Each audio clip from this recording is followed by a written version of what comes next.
I mean, I have to start by saying I'm really happy to be here for many reasons. But one of the reasons is that as a non-native speaker and an English teacher who's been teaching for nearly 30 years, but still a learner. And as a learner, to this day, I feel that all my English teachers in my whole life failed me on the pronunciation aspect of the English language teaching. So I feel very, very strongly about it. And that's one of the reasons why I'm so happy to be here. That's really interesting to hear you say that. I'd like to probe that a little further, actually. In what ways would you say that your own English teachers had failed you in this aspect of your language learning? This is actually great. Nobody has ever asked me this question, and there's been so many occasions in my life when I expressed, this idea of me being failed by teachers, but nobody has ever asked me how and why. So thank you, Ben. I'm about to hug you, but I can't, obviously. I mean, I think that the main reason why I feel they failed me was because pronunciation was never really highlighted to me, like it was non-existent, right? So all my teachers, I mean, I was taught grammar, I was taught vocabulary, obviously skills, okay, but pronunciation was never really focused on explicitly. Forget about kind of visualizing sounds. I mean, I couldn't even, when I was studying the language, I couldn't even imagine that sounds could be visualized, that, something happens to my tongue and my lips and all that. For me, it was simply just listening to the teacher, okay, doing activities, learning the skill, learning the vocabulary, the grammar, improving the skills, and the pronunciation was just not addressed at all. And occasionally, when it was addressed, it was only because it was part of the course book. So you can imagine, the way it was handled was pretty much very mechanical, no interest on the part of the teacher. Like now I understand that this could have been because the teachers themselves didn't know how to do it. Didn't know what to do. Yeah. So yeah, and I really feel that it was I really feel very bad about it, because I think that again, as a non-native speaker, I can learn grammar on my own. I can learn vocabulary. I'm a smart person. I can learn whatever, but I can't learn pronunciation without a model, right? How can I do it? So I was left to my own devices, and it was pretty hard. So thank you for this question. I wonder if any of the people attending today have the same experience as I do, because I can see that we have quite a few non-native speaker teachers as well. So I really would love to know how your learning experience was. I mean, was it similar to mine, or was it completely different? Are you grateful to your teachers, English teachers? I mean, did they teach you pronunciation? I wonder if I really encourage you to join in today and to share your experiences, because I feel very, very strongly about the topic, and so does Ben, as you can see. So please interact with us. So that's my answer, Ben. What do you have to say to that? That's very interesting, and it does reflect, I think, my experience from a teacher's perspective, and now from a teacher trainer perspective as well. And I think there's something quite mystifying for teachers about pronunciation. And of course, I understand it, but when you think about other aspects of language that we as teachers have to engage with, like grammar, if we don't know a grammar point, or we're not 100% comfortable with it, we'll go and read up on it and look for examples and figure out the best way to teach it. But I think perhaps because pronunciation is such a weighty idea outside the classroom as well as inside. I mean, like I was exploring in the masterclass there, that this idea that accent can be a good accent or a bad accent. There's a lot going on, and I think perhaps teachers feel that it's something quite mystifying, quite difficult to get their heads around. And maybe because it's not traditionally been seen as a core aspect of language and language learning, it's maybe something that teachers can get away with skipping out, you know?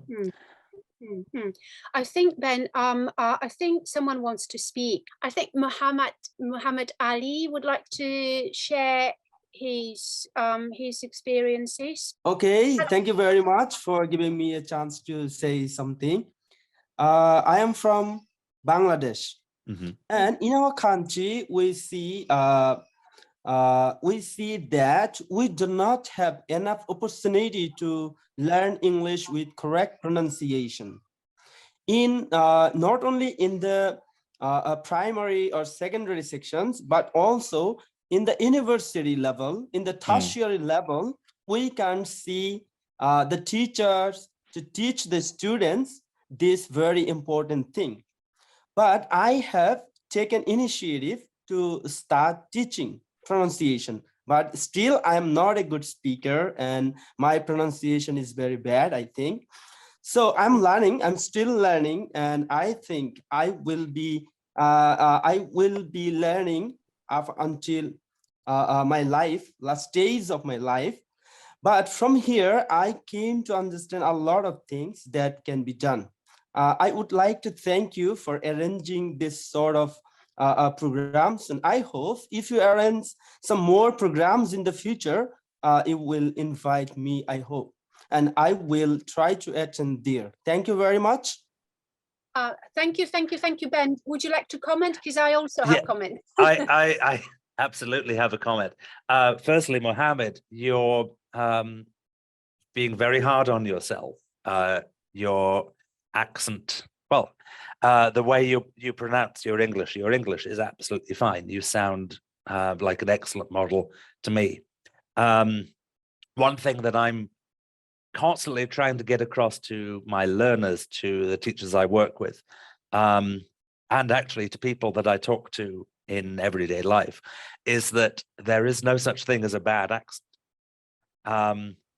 And there's also no such thing as a good accent. The accent it's just an aspect of your personality, and it's the way that you produce your language. And I think if as a teacher we say, oh, I'm not good enough to do this, so I won't try, or I don't quite have the right level of pronunciation yet, so I won't do it until I've got there, we're never going to do anything. I think that this idea of correctness you spoke about, Mohammed, that teachers don't have the correct pronunciation. Who is judging what's correct? And I think what you need to think about is who your learners are going to be interacting with in English, and who the judge of correctness is going to be. And I think maybe a more helpful criteria for you to think of, rather than correct or incorrect, is intelligible or unintelligible. And so if you're able to teach your students to produce English and pronounce English in a way that they are intelligible to other people in English. That is perfectly sufficient. Yeah, may I interrupt, please? Yeah, go on. Yeah, when I'm in the class and I am asking the students to respond to me and I'm correcting them, I'm saying vegetable, but they are saying vegetable.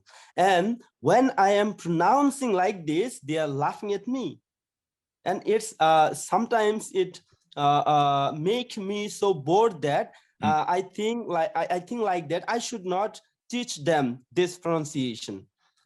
Sometimes I become discouraged. Can you suggest anything for me? Can I just say something now, okay? Because what you just said resonates with me very much, because one of Ben's reflective questions was about the most challenging aspects of teaching pronunciation. And my answer to this is that it's not the teaching that really is challenging, it's the attitude of the students. And that's exactly what you are trying to say, I think.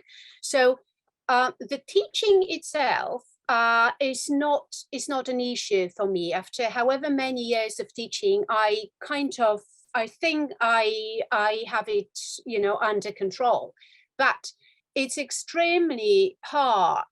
It's really challenging to make students truly understand and truly appreciate the value and the importance of learning pronunciation. Because very often students, as you said, that when you correct their mistakes, they laugh at you. They laugh because they probably don't understand, they don't appreciate the fact that if they mispronounce a word, they will not be understood. They think that if they understand the word, and if they can write it, and if they can, I don't know, understand it in reading, they already speak the language. But it's not the case. And personally, after so many years of teaching, I find this aspect of teaching pronunciation the most important and, well, the most challenging thing in my own teaching. It's the students who don't fully understand the importance of it, and also the students who are limited by some kind of natural inhibitions, in particular adults. Yeah, Thank you very much. I fully agree with you. And yes, I find that an incredibly frustrating thing as well. I can think right now of a group of older teenagers who they enjoy working on pronunciation, but they also find it quite stressful, it puts them on the spot a bit, and their immediate reaction to that is to fight it rather than fight their own attitudes towards it. Specifically addressing your vegetable question, Mohammed, you could try back chaining it. So back chaining is where you break the word or the phrase into syllables and start from the end. So you go like table, vegetable, and try and build it up that way, or go for the visual approach and simply write the word on the board, underline the stressed syllable, cross out a syllable that you think they don't say, or get them to listen to you saying it and try to figure out what syllable is stressed and which one is not. Try to put the work onto them, and it might make them see a bit more from it than it's just the teacher telling them what to do, while they're getting the rules out themselves a little bit. Or what Mark Hancock suggests is you just listen to what students say and write, don't respond, just write on the board, write what they say. So if they mispronounce vegetable, then write what they say, so they can actually see they learn from the result. They can see what they say. Yeah. Yeah. Anyway, someone else wants to talk. This was really nice. Thank you very much, Mohammed, because this was really, really, really nice. I think three people. Thank you too. Yeah, thank you. We really appreciate that. Thank you, thank you. Hello. Yes, hi, it's Nikki. Firstly, I'm just absolutely loving this. This is so good. I'm so enthusiastic about pronunciation and intonation. And I have learned so much already since we started. I just wanted to say that, well, actually, you said earlier when I first put my hand up, that so many of my students they say, oh, I want to sound like an English native speaker. Oh, a native English speaker. And you kind of go, well, so that's their goal, but it could be, well, even within the UK, we have so many regional accents. We have wonderful dialects. You're talking about, a native English speaker could be anyone in Ireland, in the UK, in South Africa, in the US, Canada, New Zealand. I'm going to miss somebody else. In New Zealand, Australia. Do you know what I mean? It's so, yeah, absolutely. Not so much that it's and the accent of a particular country or what is a native English speaker. It's more about you being understood. So we all have a different accent, and even though I'm told I have a neutral accent, I still have some kind of an accent. So, but it's more about, are you able to make yourself understood, and are others going to understand you? And then that's the whole basis of of your communication and opening up a conversation and maintaining the conversation, etc. So that's what I was going to say, really. Yeah, I think part of the problem is that the models that we give them, if we're using printed materials, if we're using textbooks from major publishers, the models that we give them in listening texts are typically the same 4 or 5 actors putting on a different accent, and you hear them consistently throughout, and it's a consistent standard English accent. And perhaps the way around this is to bring in more varieties, more native and non-native varieties of English, so that the students get more familiar, more comfortable hearing English, not just from this sort of idealized accent, this idealized variety, but oh, these people are sound different, but I can understand them just as well. And perhaps that's one way of challenging this idea that to be a proficient English speaker, you have to sound like, well, me. It would be awful if everyone sounded like me. Yeah, wonderful. Thank you for your question. Great question. Thank you. Yeah, I'm just responding to your question in the Q&A, Nikki, about it was Mark Hancock that. Oh, yes, thank you. Lovely. Yeah. Thank you. Yeah. Picking up the reflection questions, and to give my take on that first question of what aspect of pronunciation teaching I find most challenging. For me, it's always been confidence. And even now, there's still a confidence factor. And I think I was quite fortunate that when I started teaching after I'd done my CELTA, I had quite a good grounding in phonetics and phonology. I'd studied it as part of my undergrad and my master's. So I knew the theory and more or less the practicality of it. But what I didn't have was the sense of confidence to say, okay, I'm doing it in the right way. And I think if you've come to the classroom through an initial teacher training course, there's so many different aspects of teaching that are covered. Pronunciation is just one tiny part that's very often glazed over. And speaking from a personal perspective, it's taken me a CELTA and I think 4 years of attending conferences and workshops as an attendee, and then years more giving workshops, and then doing a Trinity diploma before I'm finally in the position to say, oh, actually, what I was doing in the first place was right. And I think as teachers, we need to trust ourselves more to say that actually what we're doing with our learners is the right thing to do. Yeah, I absolutely agree, Ben. Now, can we just go back to, because there is a question in the chat box. We don't want to Nope, of course. don't want to ignore any of the questions. This was Salvatore, and that's actually quite interesting. So what Salvatore is saying is that it's difficult for students to learn pronunciation rules because there are no rules, right? So I think what you can do is you just rely on drilling, right?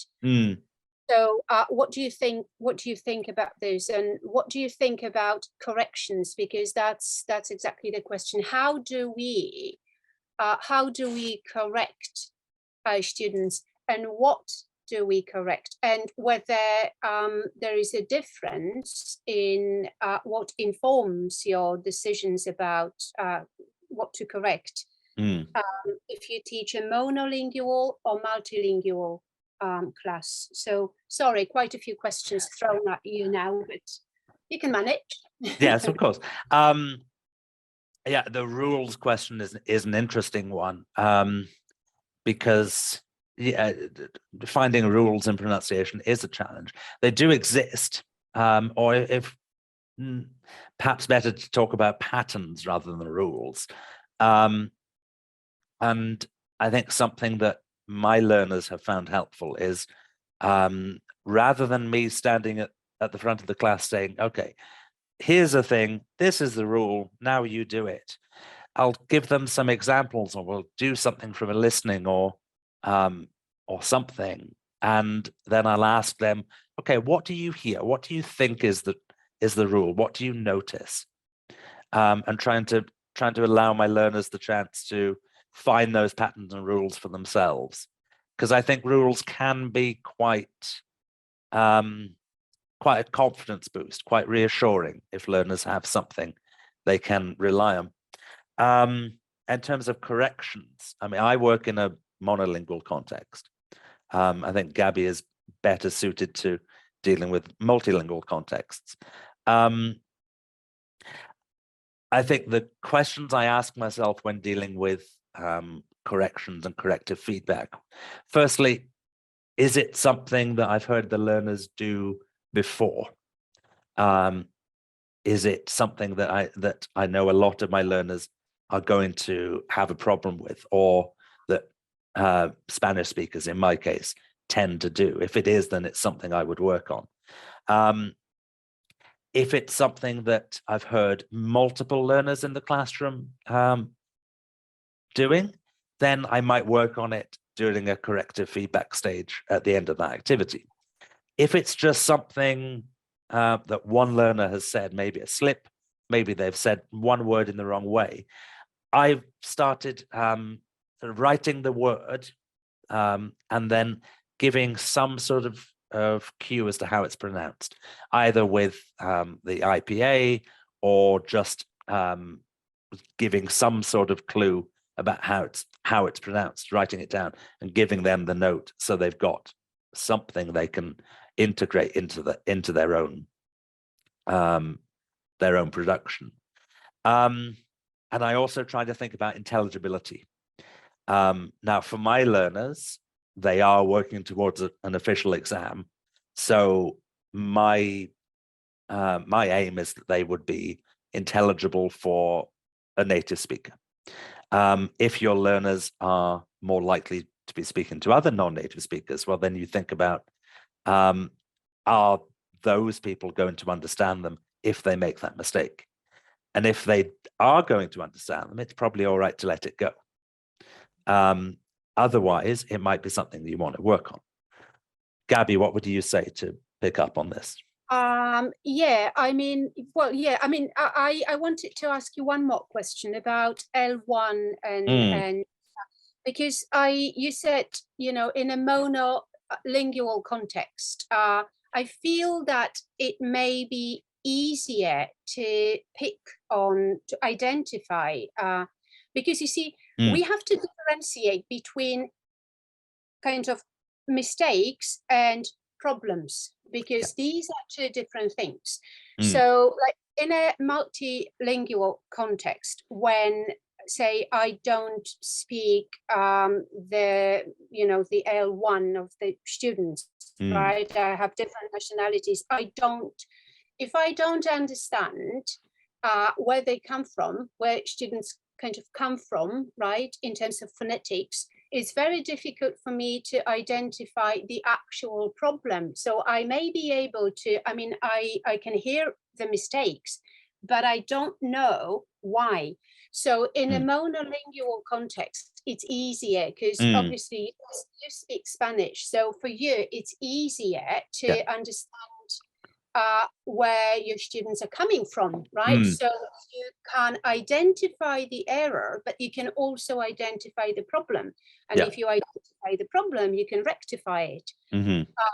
But if it's only an error, then all you can do is drill, right? Because that's all you can do. So you could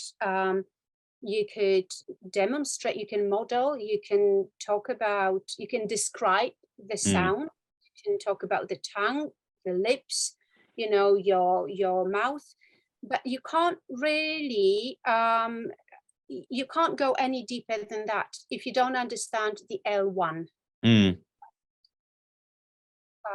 don't know if I'm making any sense. No, you are, and I yes, that does make a lot of sense. And I think a book that I always have on hand, even in my monolingual classroom, I still refer to it frequently. Yeah, Swan's Learner English is fantastic for figuring out pronunciation issues in a lot of languages.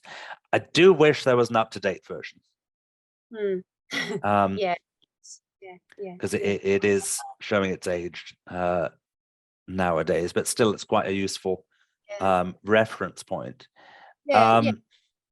I think as well, Hancock is good to refer to. Go check his website out, because he's got a lot of short interactive activities, pair work activities, quizzes, games that take 5 minutes and are a neat way of learners doing the drilling amongst themselves. And I find it's quite helpful if I've done an error correction or something on an issue that I know my learners are going to do again.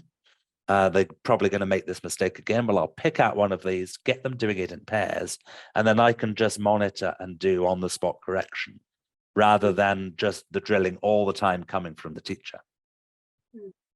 Ben, I have multiple questions for you, and we still have your reflective questions, but I'm just mindful of the chat box, and I can see Sunita is saying there's some regional impact on pronunciation, how to rectify it. How do you mean, Sunita? How do you mean regional impact? Ma'am, this is the first time I'm speaking, and I'm so excited, but I'm so nervous also. And I have a question which I want to ask, and this is regarding to pronunciation. Sir, I have a question that while speaking, is it okay that we pronounce one word in British accent and the other word in another accent? Or there are some difficulties because sometimes you pronounce one word in another accent and the other word in another accent. So I have a confusion in that. So you should clarify my confusions. Ben, did you want to?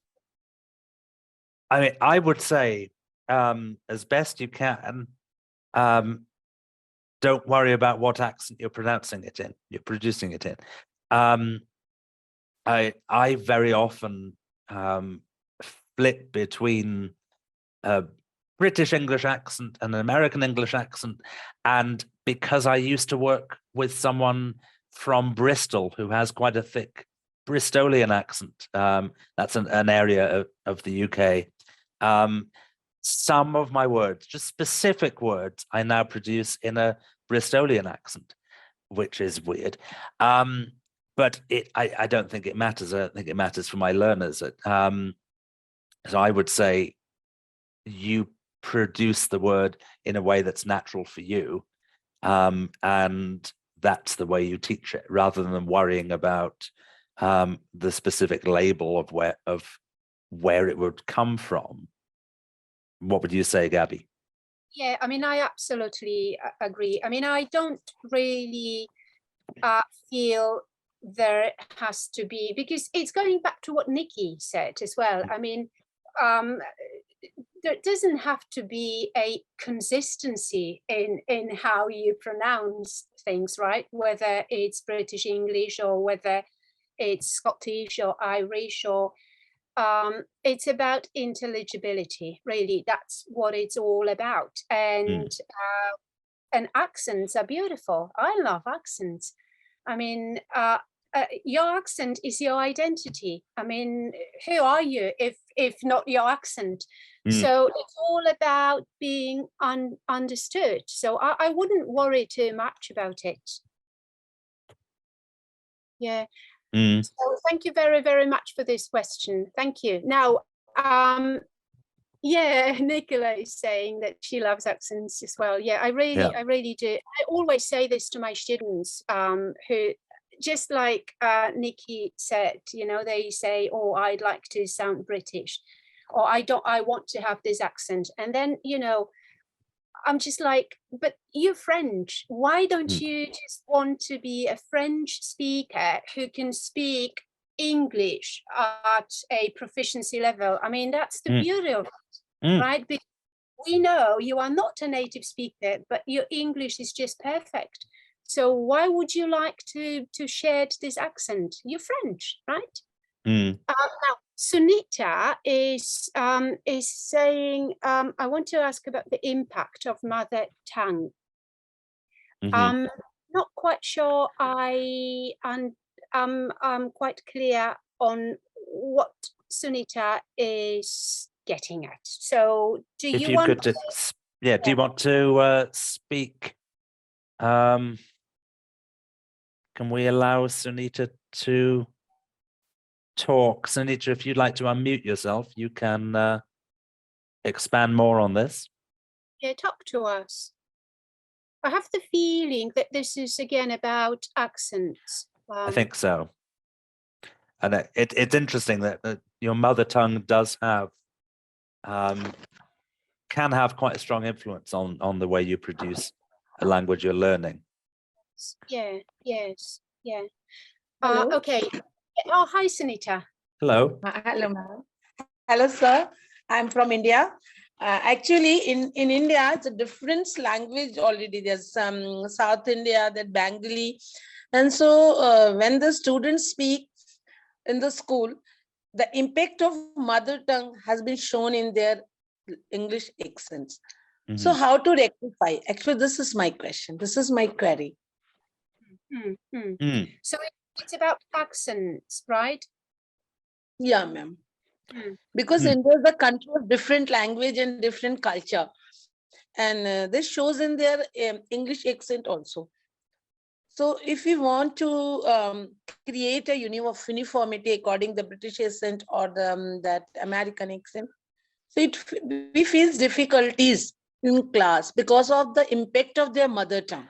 Right. Are you expected to introduce this uniformity? Yes, yes, right. Because it is mandatory for their career or etc. for their life, for their growing up. So sometimes they are the laughing stock of the society. That's why I'm asking. I think I feel I kind of I'm beginning to feel that we are almost talking about two different things. So one is teaching pronunciation in the classroom, and one is accent reduction, which again, I mean, these are like separate courses, because you wouldn't really be addressing this in the classroom, would you? I mean, I wouldn't. No, you wouldn't.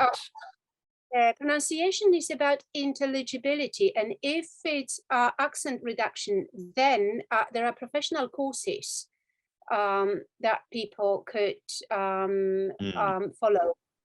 I mean, what do you think, Ben?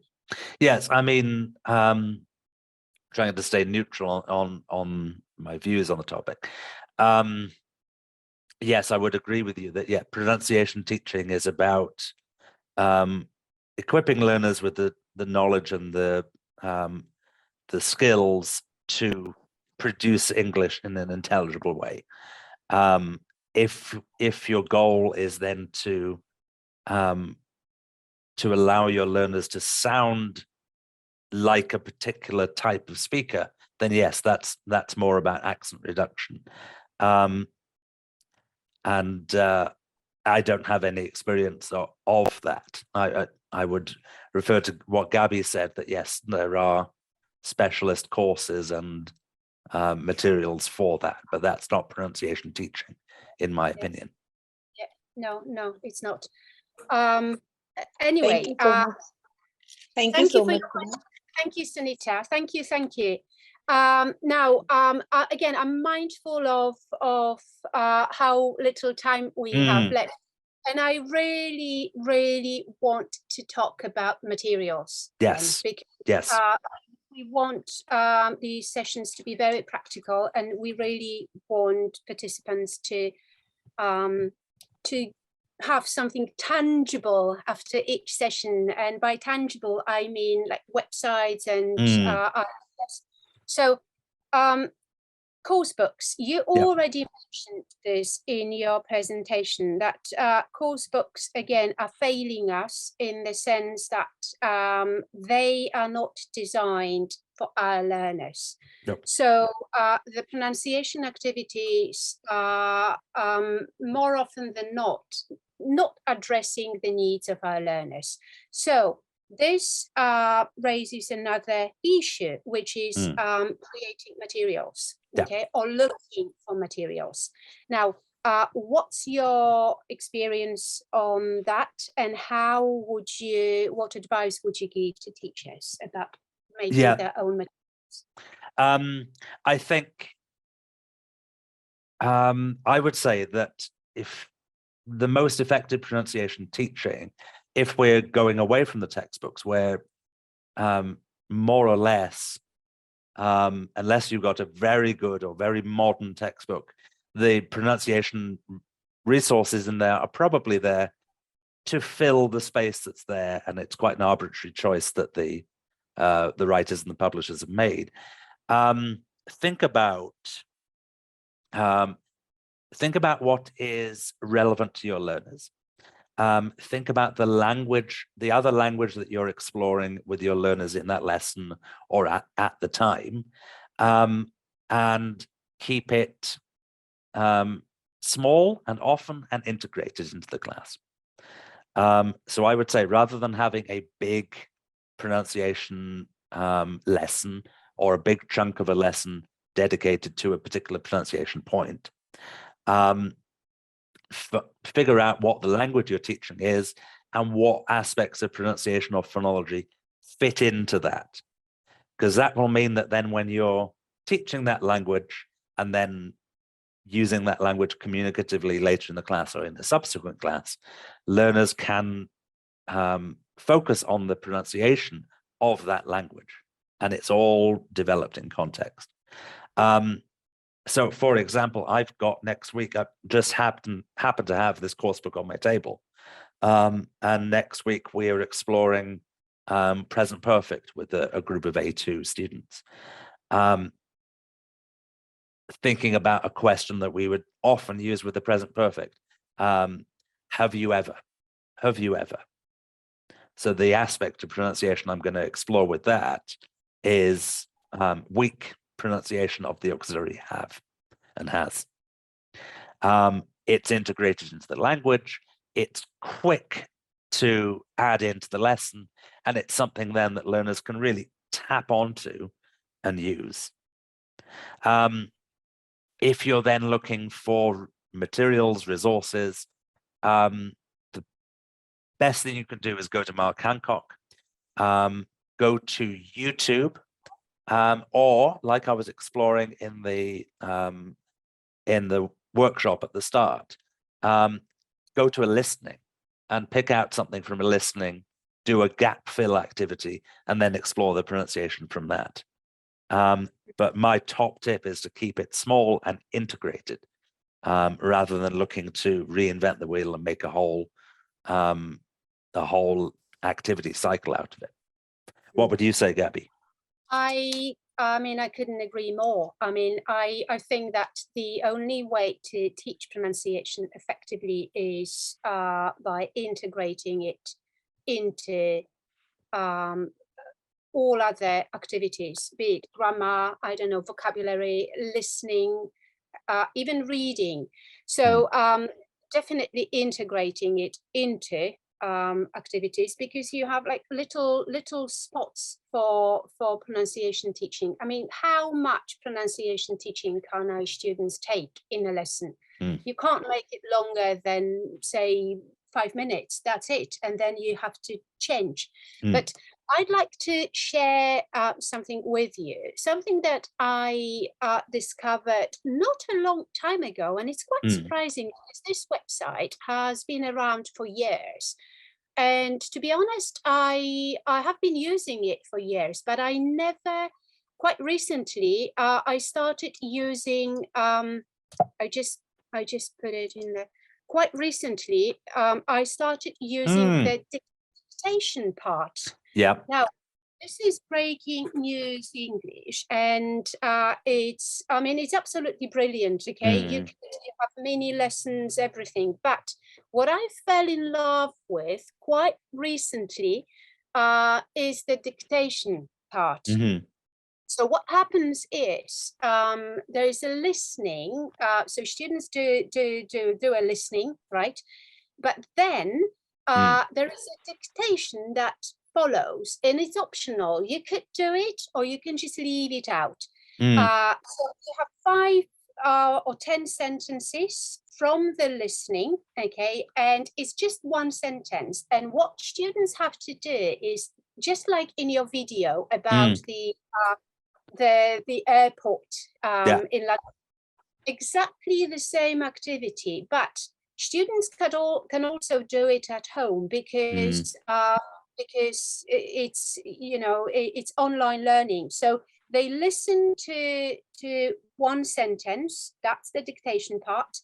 Then they just have to type, you know, the sentence, and they can check the mistakes. And they don't see the correct sentence immediately. They can see where they've made mistakes, so they can listen again and correct them. I found it, I mean, I actually do it with my students now almost every day at the beginning of each lesson. Okay, they go up to the board, I play the one sentence, and they have to write what they hear. And it's incredible. You have 3 students, 5 students, and every single one of them can hear it differently. They get different things. And this is the best way for me to sensitize students to what happens in connected speech. This is how you introduce weak forms. That's how you can sensitize the students to the difference when they pronounce a word in isolation, and then they have the same word in a group of words, and then everything changes. Everything changes. Yeah, so I really would like to share this. That's wonderful. That's a wonderful resource, Gabby. Yeah, so sorry, I'm just so excited about it, because I just discovered Absolutely, and I've been using it religiously almost every day now, sending students home and saying, look, this is your homework, okay, do this dictation. And they are loving it. They really love it. So yeah, but the website you suggested, Ben, Hello English, and the other one, English Listening Rocks, they are equally brilliant. Let me put those links in the chat. They are yeah, they are excellent. There's no dictation part though. That's why I like the breaking news English. Hello is excellent if you want to find material that you then adapt into a listening lesson yourself. But yes, I think something I'd like to share, it's sort of a new approach I have to dealing with listening material, and it's unorthodox. I did it in one of my assessed lessons for the Trinity diploma, and I remember talking about the lesson beforehand with the assessor, and she was saying, "This isn't going to work. Why are you doing this?" And it works very, very well. I've stolen it from Sheila Thorne, who is another person to look out for listening material and using authentic listenings. That instead of doing maybe the gist questions that you've got in your course book, you tell students the context, you'll pre-teach the language, and then you ask them to listen the first time, and at the end, they write a number, a percentage of how much of the text they think they understood. And then they go to their partner, share their percentage, and talk about what aspects of that listening were easy or difficult for them to understand. And then the second time they go through and they write down what they think are the important words. And again, they go to their partner at the end and they compare their list of important words and reconstruct the text and what they heard. And then you can slot back into the listening lesson as it follows in the book. But just those two short steps gives you an opportunity for the learners to figure out what they understand and what they don't, how easy the text is and how easy or how difficult it is, and lets you slot in questions about, okay, what was hard? Why did you think this was difficult? What aspects of that speaker's pronunciation were hard for you? And often for me, that's enough for the pronunciation, is just getting learners to think about and sort of vocalize what aspects of the pronunciation are hard. And doing that, I love it.